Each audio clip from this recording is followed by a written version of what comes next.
Power, a word that can be defined in so many ways, and a tool that can be used to make such a major impact in today's society.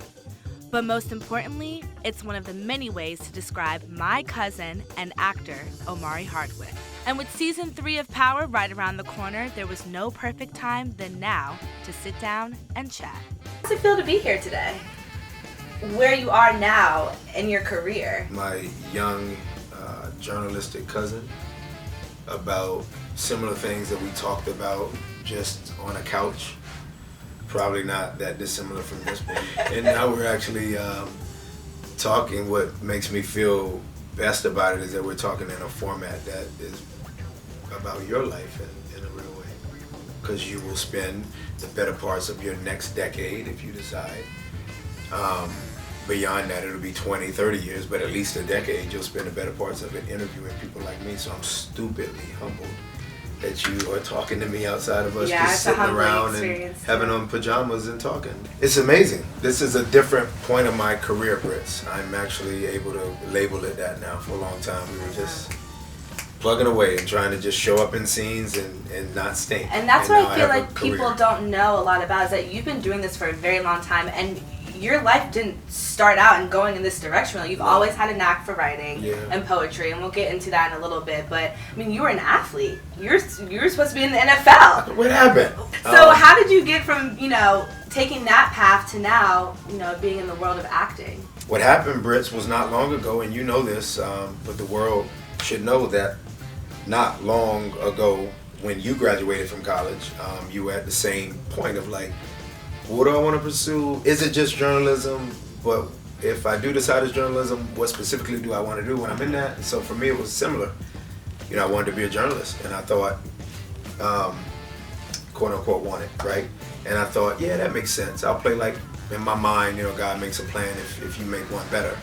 And his better plan was, you're not going to necessarily play in the NFL. I got cut from my attempt for the NFL, knee injury and not being drafted. San Diego Chargers was the best attempt, and I got cut. So no Champ Bailey future for me. Obviously a friend of mine and played at University of Georgia. But I started thinking about what God really wanted for me. And if I said I wanted to perhaps segue into journalism and do what you're doing right now on the couch, or I don't know, work for ESPN and interview people that were like me in terms of being athletes, or interview just interesting people, I thought about maybe I'll go that route and then I'll segue into acting. So I had this thought of like, I think I really want to tell stories. Right. And it's not enough to just tell it from a poetic standpoint, as a poet, as a spoken word artist, as a writer. I really got a lot more complexities in me that would require more of a storytelling aspect of acting or of theater. And so I minored in theater. I remember Mom asking, your aunt, asking me, why are you taking, you're pledging Alpha, shout outs to any of you, Golden and Black brothers out there, and you're playing ball, and you just had knee surgery, and your pledge process is very different from the rush process for white fraternities. Right. So you got to bend down on that knee that you just tore up. Right. You got to bend down on that knee, and you're kind of get tore up again. And you're taking, you're taking 20 hours, which I added just so I could walk across the stage within 4, but knowing that if I played for that 5th year, when graduating in 4, that I'd have to pick up a minor of some sort, Brit. So I was like, all right, I'll just pick up. So maybe you didn't even know that. I picked up a minor in theater because, I was trying to figure out. So the bug bit me. It wasn't just picking up the minor in theater. It was getting involved with the Black Theatrical Ensemble of the University of Georgia. And my dear fraternity brother and friend, who you know, Tavares Stevens, being very much a thespian of Quest as well. He and I got together and we did Fences together, which Denzel is now developing in film, but developed, of course, on Broadway some years ago. And so August Wilson became important to me, and all other playwrights, definitely African American playwrights, but beyond, and just learning theater and the base of it. And before I know it, Rich, once I was cut in my attempt for the NFL, I was telling moms on an AIDS walk in Atlanta that I wanted to pursue acting. It was like that. And then I said I was afraid to tell Pops because I figured he still wanted me to pursue football. I was young, I was only 23 years old.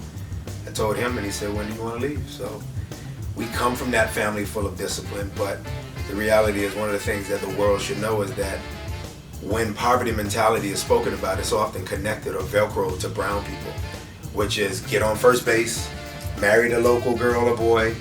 Don't try much outside of that. Right. Safe. Right. Finish college.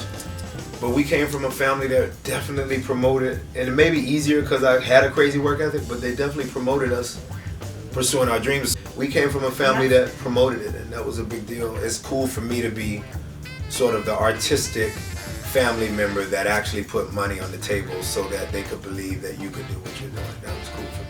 So, Power premieres this Sunday, July 17th. July on 17th. Stars, 9 p.m. Don't be there on Saturday waiting for it on Mad and stuff. Go out. Sunday this Go year, out on which Saturday. I like that. It's a major graduation, bro. It's a major. Thanks so much. The fact that people were even staying in, or I know, DVRing in no, but 2016 they to were watch allowed on to stay Saturdays, in.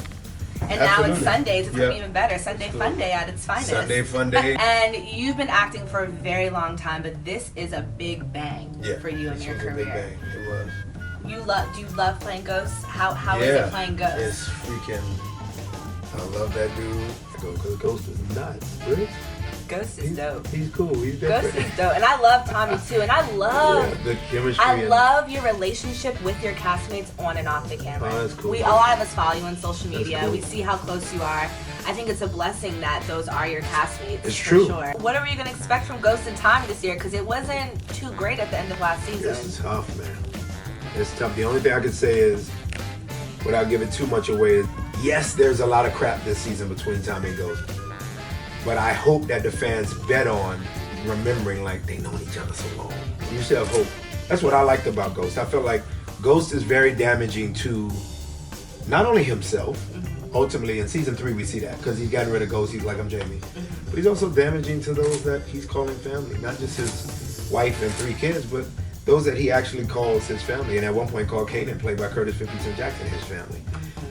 In my opinion, Brittany, he's not only damaging to himself and to them. Courtney wrote him where he's still hopeful and his intentions are never really bad. And with the show ending, not the world seeing season 4, but the end of season 4, which is around February. So there's going to be a season 4 and Oh Ghost yeah, does not die? Yeah, I can say it. I don't know. Does Ghost die? There'll be a season 4. I don't know if Ghost is there. Look at the team shaking their heads in the background. And when we talk about Power, we were just talking about Muhammad Ali, powerful person. Oof. You were close with him. Oof. He was a Power fan. I love that photo That's of you crazy, too. right? Awesome photo. That's crazy. How has he inspired you with this role, and how does it, now that he's gone, you went to his funeral, how has that all been for you? It made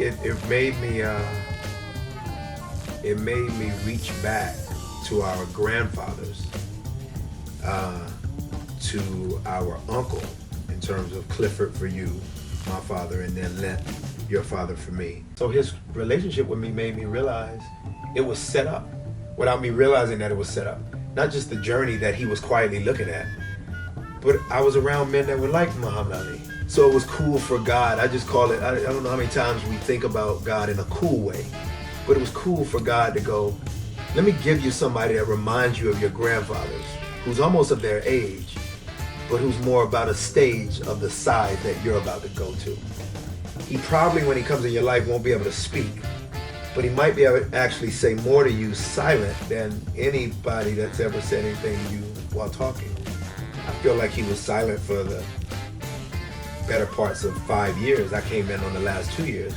But Britt's out and lay next to him, and he said way more to me than a lot of people, again, that, say all kind of things all day. And so to me, it's a great question you ask. It was a reminder of that I'm in the right place, that the call was proper for me to answer, and that he believes that I'm a voice to be reckoned with to lead the next generation. Last question. You were here this past week for Icon Talks. Great speaker series that close friend of both of ours, John Burns, put on.